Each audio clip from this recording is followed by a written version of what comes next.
Hello, world and universe. Welcome to the Trevor Donald Experience. Manifest your truth. And if you're new to the channel, please hit that like and subscribe button. And for all my continued followers, I want to say thank you.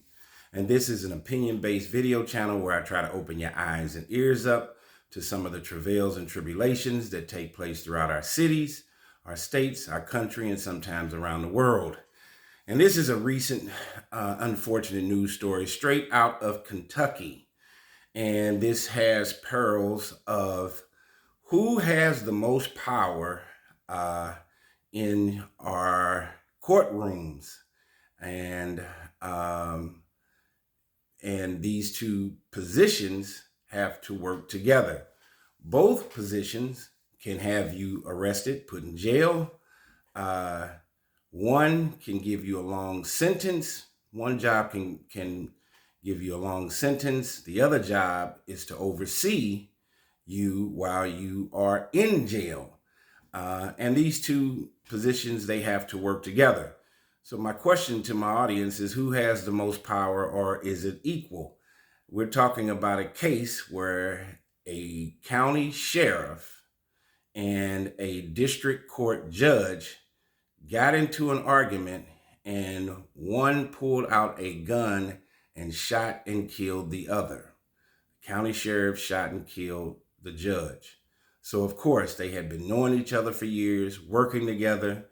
The county sheriff, as I said, can have you arrested, incarcerated.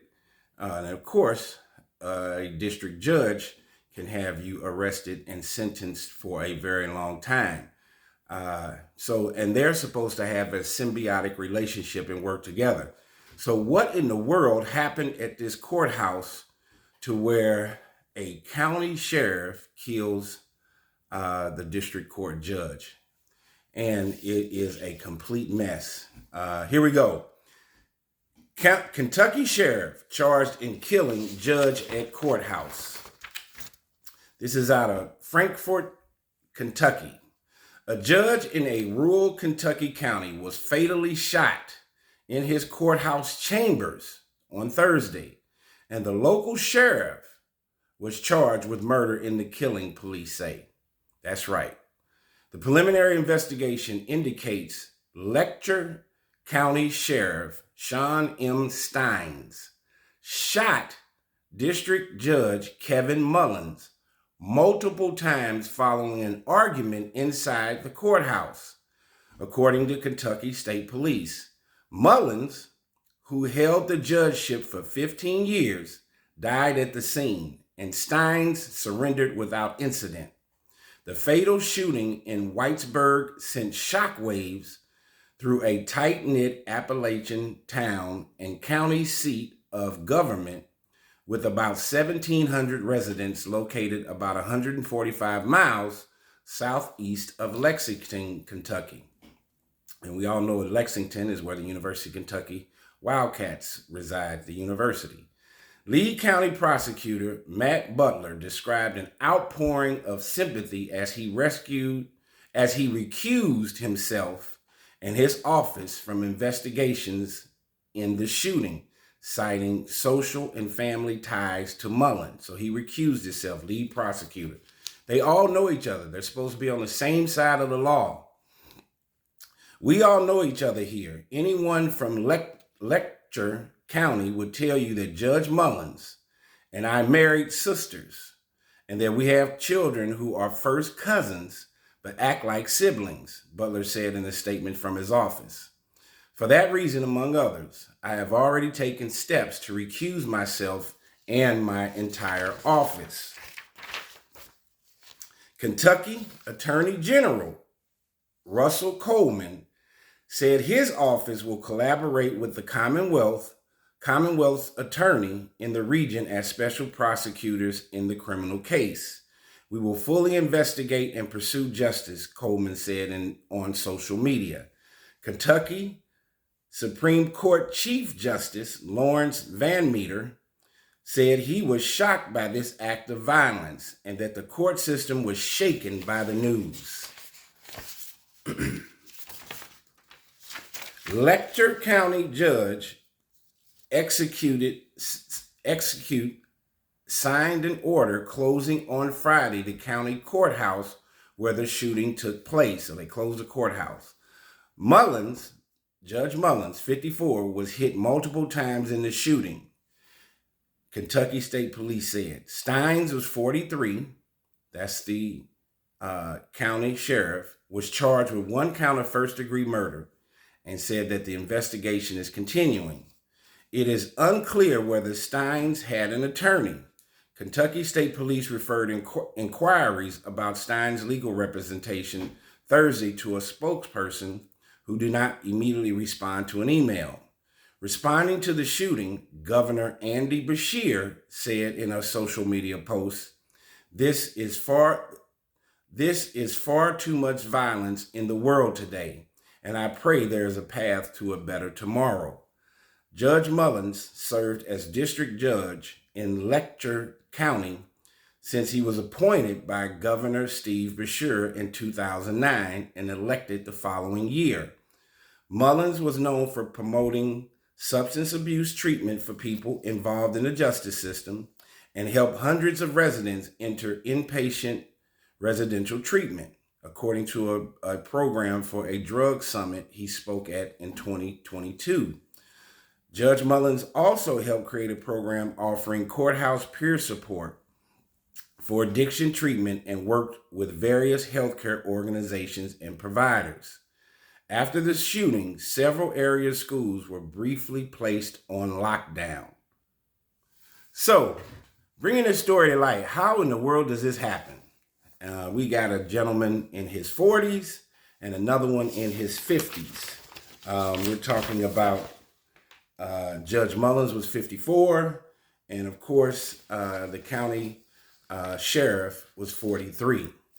Well in an age and a level of maturity to know better and to do better.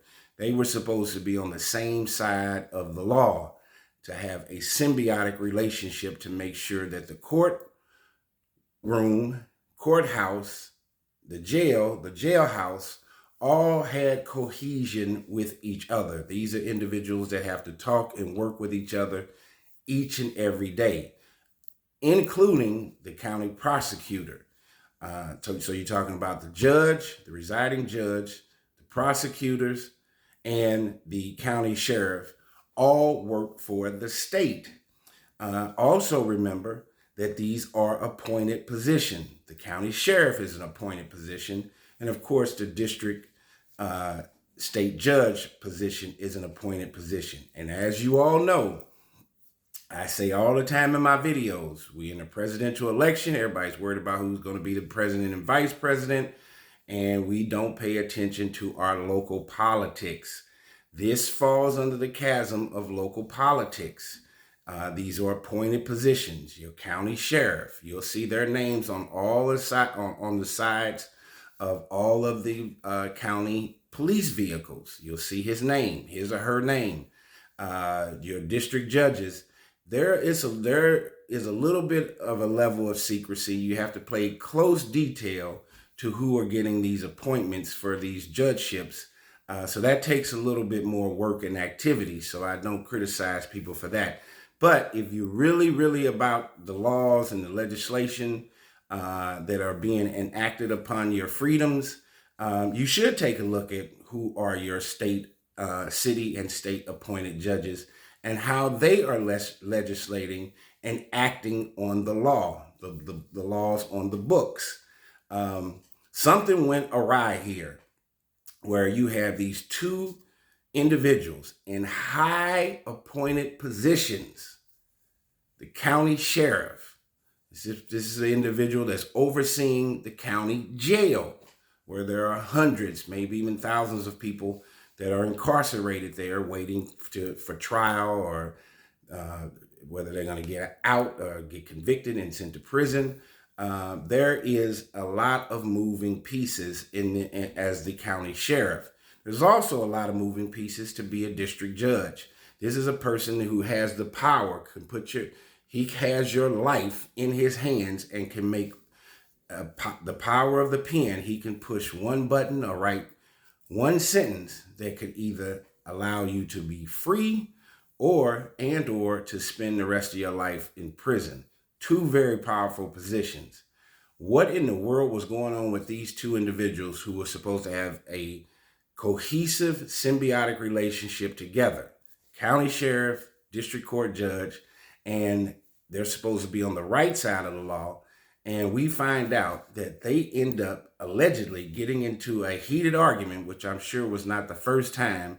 And they decide, or one decides, that the end result of the argument is to pull out his gun and shoot the judge 4 times and kills him. What are we doing? How are we representing? These are two positions where they should be mentors. They should be leaders in the community. It is both of these offices and positions are leadership positions that have every legal right to curtail your freedom if need be. And they are supposed to exercise that right and that power to get criminals off the street. And then their situation at the courthouse, how hypocritical, and look at the dichotomy there. Not only did they get into an argument at the courthouse where they're supposed to be presiding over other individuals in their future, these two get into an argument and the sheriff allegedly pulls out his gun and kills the judge in his chambers. There is something else going on in this particular case that we may never find out. The other thing you got to look at, in these very small towns, everybody knows everybody, especially if you're in a high position as a physician, a dentist, a lawyer, a judge. Of course, everybody knows who the county sheriff is, or you should.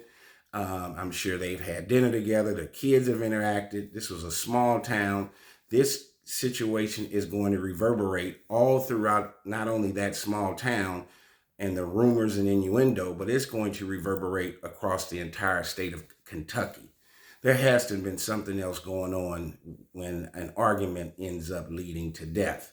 What happened to conflict mediation, conflict resolution? These gentlemen were in their 40s and their 50s and are supposed to set a good example of how, if you have a disagreement, conflict mediation, separate yourselves and come to some resolution. And if it's that bad, then one of them should have left their job position and went somewhere else. There are so many other ways they could have handled, or the county sheriff could have handled this without it ended up being a homicide. What a sad scenario in this small town in Kentucky. Tell me what you think about this county sheriff allegedly shooting this district court judge multiple times when they've been knowing each other and working together, and their argument led to the demise of the judge.